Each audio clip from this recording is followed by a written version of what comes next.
Ito nga pala yung continuation ng ganap kahapon. At ayan, nakikita nyo ba yung mga binibidyohan ko na yun, guys? Yan yung mga dadalhin ni Ate Kate sa school niya. So, medyo huli na nga siya ng aking inihatid kasi nga dami niya pang bibilhin. So, bumili pa nga siya ng apron, guys. Kaya minsan, ako'y naiinis sa kanya kung kailan papasok sa kanya bibilhin yung mga kailangan niya. Dumaan pa nga kami dito sa bigasan dahil kailangan niya daw bumili ng wagwag na bigas. Tapos, ayan, pupunta pa siya dun sa karnihan kasi kailangan niya pang bumili ng manok para nga dun sa kanilang gagawing lulutuin. So, sa hindi pala nakakaalam, guys, ang course na pala ni Ate Kate ay TVL. So, hindi ko rin masyadong ano yun, pero parang HRM nga siya, guys, dahil puro luto-luto nga yung kanilang ginagawa. So, magastos nga, guys, yung course niya to dahil kailangan nga bumili ng mga ingredients para sa kanyang mga lulutuin. Pero okay lang yan, hanggat kaya susuportahan nga natin siya. Bumili pa nga din siya dyan ng kinchay, pang garnish daw niya doon sa kanyang lulutuin. At ayan, pagkatapos nga namin bilhin lahat ng kanyang kailangan, ay bumalik na nga ulit kami dito sa motor. At tingnan nyo naman, guys, ang dami-dami niyang dadalhin, napakabigas. Reklamo pa nga siya niyan, o tingnan nyo naman. Kaya sabi ko maghanap siya ng kaklase para tulungan nga siyang magbuhat. So, ayun nga, may nakita naman siyang kaklase doon. Kaya ayun, iniwan ko na siya.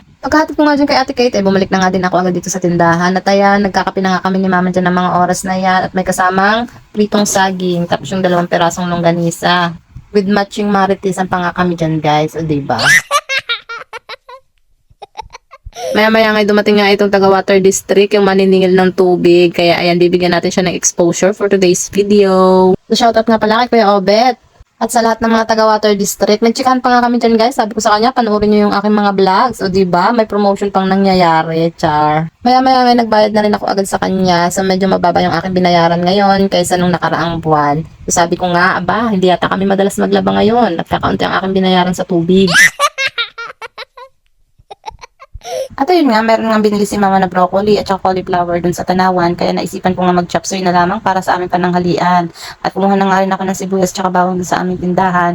Tapos bumili na lang ako ng atay at balon-balunan pang lahok nga sa aking chachap suyin. 1/4 kilo nga lang ang aking binili, guys, dahil konti naman yung gulay. Tapos dumaan nga ako dito kay Madam para bumili nga ng itlog pogo sa 10 piraso, 25 pesos. Tapos dito naman sa kabila ay yung pang chop suey na gulay, idadagdag ko nga dun sa broccoli at saka sa cauliflower. So shoutout nga pala kay Kuyang Driver, salamat sa pag-abot ng aking biniling gulay. Pagkatapos ko nga bumili ng panloob sa aking chachap suyin, ay duman nga muna ako dito sa grocery store ng aking kumare at may bibilhin nga ako dyan. So shoutout nga pala sa mga angels niya, o diba? Exposure yan. Pagkatapos kong nabili lahat ng aking kailangan sa pagluluto, ay umuwi na nga rin ako kaagad sa bahay. And as usual, mag-isa na naman ako dito sa bahay kasi walang mga chikiting, nasa school na lahat. At syempre, pagka-uwi sa bahay, ano pa nga ba ang gagawin ko dito? Kundi maglilinis, magluluto, kung anong mga kuting-ting dito sa bahay. At ganyan na talaga ang duties and responsibilities ng isang nanay. Gagawa ng mga gawaing walang katapusan at paulit-ulit. Nakakapagod man, pero syempre ipapahinga lang natin yan. Pagkatapos ay okay na ulit dahil hindi naman tayo mayaman para may katulong at gumawa ng mga gawaing bahay. So sa mga nagsasabi dyan na kapag housewife ka ay wala kang ginagawa, pahiga-higa lang.